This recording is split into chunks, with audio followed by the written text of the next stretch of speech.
जब से मुनव्वर फारूकी नाम के गंदे इंसान ने इंस्टाग्राम पर पोस्ट डाला है कि वो आज के बाद में कॉमेडी नहीं करेगा, तब से हमारे देश का जो एक विशेष समुदाय है और देश के जो लिबरल्स हैं, जिन्हें हम क्या कहते हैं बताना मुझे कमेंट में, उनका रो रो कर बुरा हाल है।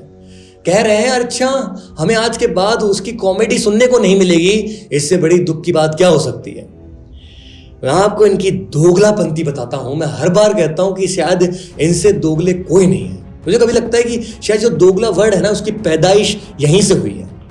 मतलब आप समझिए, मुनव्वर फारूकी एक ऐसा शख्स है, ऐसा गंदा आदमी है जो कि हिंदू देवी देवताओं पर अभद्र टिप्पणी करता है। उसने कई बार किया है।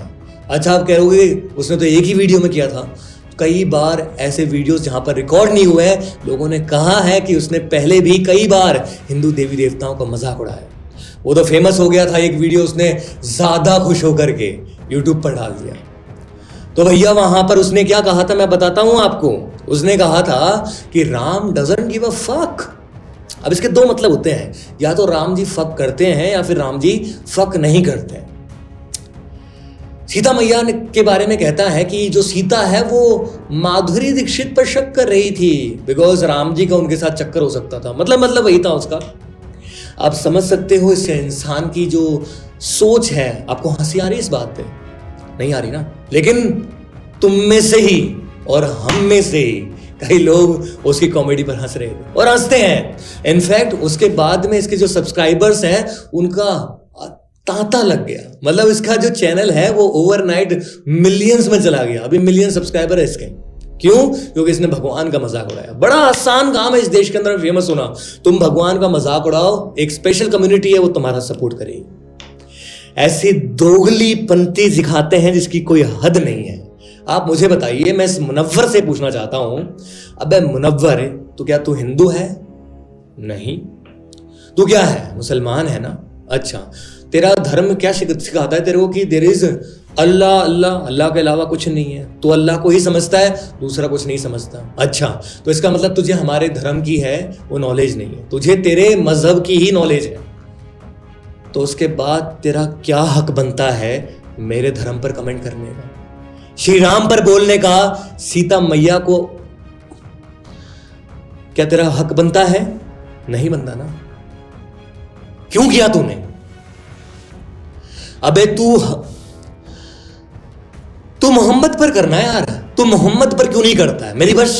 बस मेरी क्वेश्चन और मेरे साथ हजार लोगों का क्वेश्चन यही है कि जब तेरा मजहब मोहम्मद है, तेरा मजहब अल्लाह है, तो अल्लाह पर क्यों नहीं बनाता है? तू मोहम्मद पर क्यों नहीं बनाता है? तू मोहम्मद और अच्छा आयशा है ना, आयशा पर क्यों नहीं बनाता है? तुम्हें पता है मुसलमानों, मैं सही बता रहा हूं, मैं कई अभद्र टिप्पणियां कर सकता हूं मोहम्मद और आयशा पर, जैसे राम और सीता पर करता है। मैं कई जितनी इसने की है उतनी कर सकता हूं और मुझे घंटा डर नहीं लगता। पर बात पता है क्या है कि मेरा जो धर्म है ना वो मुझे सिखाता नहीं है। तुम्हारा मजहब तुम्हें हमसे नफरत करना सिखाता है। कहते ना मजहब नहीं सिखाता है कि हम काफिर हैं। उसके बाद तुम ये हरकत करते हो और उसके बाद करने के बाद में तुम डिफेंड करते हो मुनव्वर फारूकी को। कमेंट में जाके देखो, जितने भी खान है, इवन हमारे देश के जो लिबरल्स हैं कह रहे हैं oh it's a freedom of speech, तुम भगवान का मजाक उड़ा सकते हो, ये तो राइट्स है, ये तो कॉन्स्टिट्यूशनल राइट्स है।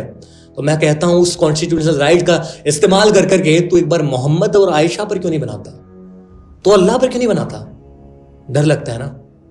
डर इसलिए लगता है क्योंकि पता है सबसे वायलेंट है, बहुत ज्यादा वायलेंस है, हो जाएगा, है ना। तो हिंदुइज्म को टारगेट करो, हिंदुओं के भगवान को गाली दो, क्योंकि इससे अच्छे टॉपिक तो मिलेंगे नहीं मजाक करने के लिए और दवा करने के लिए और जन्नत में जाने के लिए। अगर काफिरों का मजाक नहीं उड़ाओगे तो कहां मजा आएगा? ये तो सिखाया है ना शायद आपको। मैं मुसलमानों से पूछता हूं, शायद आप इतनी दोगलापंती कैसे कर सकते हो? पाकिस्तान के अंदर में एक 8 साल का हिंदू बच्चा जब एक मस्जिद में चला गया, मौलवी से डांटता है, डर के मारे वो पेशाब कर देता है। उसके बाद में अब इस काफिर ने मस्जिद में पेशाब कर दिया ये कहकर उस पर ब्लास्फेमी का केस लगता है, उसे पीटा जाता है। 8 साल के बच्चे को जेल में जाता है। वो पढ़ना न्यूज में, पिछला वीडियो उसी पे बनाया था। एक लड़का था जिसके पास से गलती से कुरान का पेज फट गया, कबाड़ी वाला था, उसे जिंदा जला दिया, मार दिया। और आप यहां पर राम भगवान पर सीता मैया को तुम राम को फक करवा रहे हो और सीता मैया को तुम माधुरी से कंपेयर करवा रहे हो, वो भी सबके सामने, और उसके बाद में फ्रीडम ऑफ स्पीच।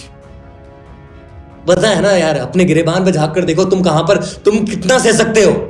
उसके बाद में भी लोगों को दिक्कत ये नहीं है, पता है, समझ रहे हो, लोग अब सोचेगा अच्छा तुम तो अब खुश हो गए ना कि उसे आज के बाद कॉमेडी नहीं करने को मिलेगी। अब एक बात बताओ, उस देश के अंदर में तुम तो जिंदा नहीं रहने देते। हमने केवल, सरकार ने इतना बोला कि इसके जो कॉमेडी एक्ट्स हैं वो कॉन्ट्रोवर्शियल्स हैं, इस पर रोक लगा दी जाए। तुम तो जिंदा नहीं रहने देते, तुम बात करते हो यार। ये दोगलापंथी जो है आप लोगों की, आप एक बार देखो ना, एक बार देखो, सुनो, समझो। अगर मैं इस देश के अंदर में जहां पर 70-80% हिंदू है, मैं वहां पर भी अपने भगवान का जो अनादर है वो सहूंगा, क्या करना है फिर जी करके?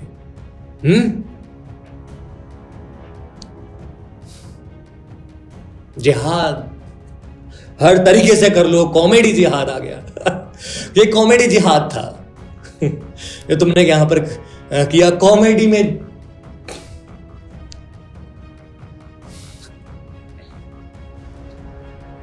कहोगे नफरत करता है, नफरत तुम करते हो, बहुत नफरत करते हो, हर किसी से नफरत करते हो, कहीं नहीं रह सकते हो।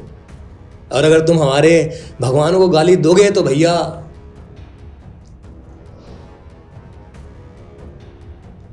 मैं तो, मेरे सामने ये लड़का आ गया तो फिर मैं तो पिया घर आया ओ राम जी। चलो छोड़ो, अगर भगवान को रिस्पॉन्स करें, वो गाना कैसा है ना, लाइक जय मेरा श्री पिया घर आया ओ Ram ji don't give fuck about your पिया। मेरा पिया घर आया, राम जी लाइक मैं 14 साल से खुद घर नहीं गया। एंड अगर सीता ने सुन लिया तो वो तो डाउट करेगी कि if your husband is, why you are updating my husband beach.